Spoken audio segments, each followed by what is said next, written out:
Good afternoon, good evening, good morning. Thank you for joining us for the Cosmic Weather Report. We're also going to be talking about the codon ring of union, which is built by 4 super special archetypes. Those archetypes include the Alpha, which we are in transit for right now. They include the Philosopher, the 4. They include the Water Goddess, which is the 29, and the Playmate, which is the 59. And yeah, super special time for relationships right now, for good or for bad. Things are going to happen, especially with the nodes and where they're at. So Ashley was speaking about the codon ring of union, which is here on the cusp between Leo and Virgo. And we have the Sun and Venus here in the beginning. They are going to conjunct in gate 4 on Sunday, I think. And there are some aspects. So I can, like what you just said, Ashley, I feel like possibly with the square that we have had this week between Venus, which is about relationships and our values, and then Uranus, which is about unexpected event and quantum leaps. With that tension that we've had, definitely there can be some unexpected things in relationships. And the other thing that we're seeing now is that Venus is going to be in trine to Chiron, and Chiron is a wounded healer in 51. So there can be some shocks, but the fact that there is this harmonic relationship. So everything when you see inside of the ring that is blue is harmonic relating. And then when you see red, so for example, here between Venus and Uranus, that is tension, creative tension. It doesn't have to be bad, but it's creative tension. So with this trine between Venus here in Leo and then Chiron in Aries, both are fire sign, there can be something that before has been shocking in relationships could have some kind of healing, some kind of resolution, but it's in fire. So that could also be like something burns up and it's like done, or, you know, what does it mean? We don't know really. It could be about forgiveness, could be about understanding, but there is something that wants to happen in a healing sense instead of continuing to shocking you in the same way with this relationship between Chiron and Venus right now. Wow. Is there going to be feminine healing too, since Venus is the feminine archetype with the shocks? Like, how does that, like other aspects of what Venus represents, how can that, like from an astrological perspective, because we're talking about the gates, but too, like as the planet of Venus, what opportunity is coming when it meets or is in aspect with the Chiron archetype? I feel the important thing to remember is that we see here that Venus is retrograde. So she's going to go back here for a while. And anything that's happening now, there's going to be a possibility to actually live it one more time. So for all of us, I feel it's about values, and I feel it's what we have received, what we are able to receive, what we want to receive. And there's something with Venus that it's like she's taking on and taking on. And then if she never gets rid of what she's taking in, there's no more space. So I feel for all of us, for the feminine in men, the feminine in women, it's like, what have you received? Are you a kind of garbage bin, or what kind of, like, what are you receiving? And do you want to keep receiving that? So it's a reevaluation. And some of these things that are aspecting with her, like whatever she's doing now, she's going to be able to reevaluate and then feel it again. And like I said the other day, then she comes back, she goes in Virgo. There I feel there can be deeper healing in this codon ring of alchemy. So first codon ring of, like you were saying, union. So a lot of relationship stuff coming up in the coming month and reevaluation with those relationships. And then there's a deeper healing that also has to do with the body, the ancestry, the patterns that we can see here in the codon ring of alchemy in Virgo.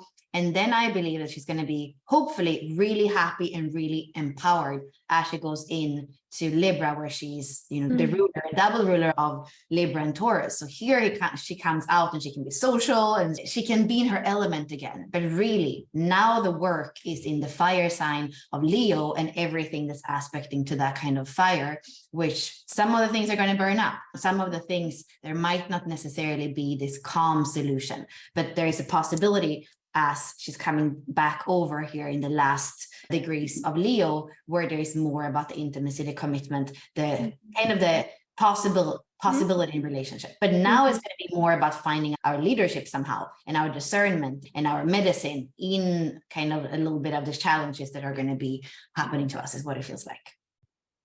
Yeah, that's perfect. There's this opportunity to reevaluate and go back over maybe even different commitments that you've had, different contracts, different unspoken agreements, and being able to reevaluate in the relationship, and like having this co-leadership happening too, where two people are meeting and bringing up the truth of what's inside, so that they can reevaluate, like, are the values aligned? Can we move forward together with these values? And so I feel like when we don't speak the truth, we hold it back, we withhold, and sometimes we're not even aware of our truth. So now Venus is retrograde, turning inward to be like, what do I want? What is my truth? What are my values? What do I stand for in this relationship with the other or with myself? And what are my boundaries? And, how can I act and speak responsibly, taking accountability and ownership for things? How can I be autonomous and sovereign while still being in committed relationships or partnerships?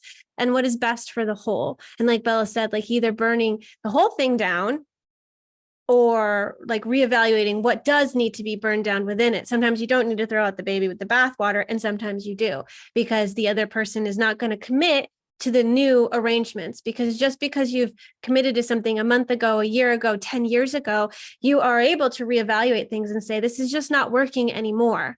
I don't want to feed this, whether it's codependency or whether it's an old arrangement agreement and you've grown and things are different for you now. It's important to go over that first and foremost, getting clear with yourself, and then sharing that with the other so that you can have a discussion and maybe potentially move forward together. And if not, you'll be leading yourself in a new way. And if yes, maybe you'll find new ways to show up in a relationship with equanimity and equality, and you guys will be able to do things together. Yeah. And I would say, because you and I, Ashley, we're not going to come on again until Tuesday next week. So there are a few days with no weather. It doesn't mean that everything stops. It just means that we are not coming on. So there's one thing I want to highlight for all of us. So looking both at the wheel and at the body graph, and many of you are more familiar with the body graph. So what we're going to have in a few days this weekend is that the sun and Venus are going to be together in gate 4. And that's the frequency band of intolerance, understanding, forgiveness. And then we're going to have Mercury and Mars together. So these are all inner planets. These are all close to our personal life. They're going to be together in gate 47. And that is about oppression, transmutation, and transfiguration. We also call it the gate of karma. So knowing that there are these deep patterns of karma in our body, in our coding of alchemy, and then there are these deep patterns of, similar to the vocation or core wound of guilt, with a forgiveness aspect in the 4. So Gene Key 4 and Gene Key 47, they are going to be together in an ajna that's not defined by the transits. So the transits are not saying this is the way that we're going to process that. So now, for example, they are saying it's an abstract process. That's what's defined right now. That's what's lighted up or highlighted for the collective. No, this weekend is going to be an undefined ajna with so many possibilities. So depending on what your own gates are, who is in your life, these 47 and the 4 are going to be activated and met in different ways. But those are themes. Forgiveness and karma is very big. You love it. And it's heavy though, but it's heavy. It's so heavy. It's very heavy. Allow yourself to see what's underneath, because as long as you are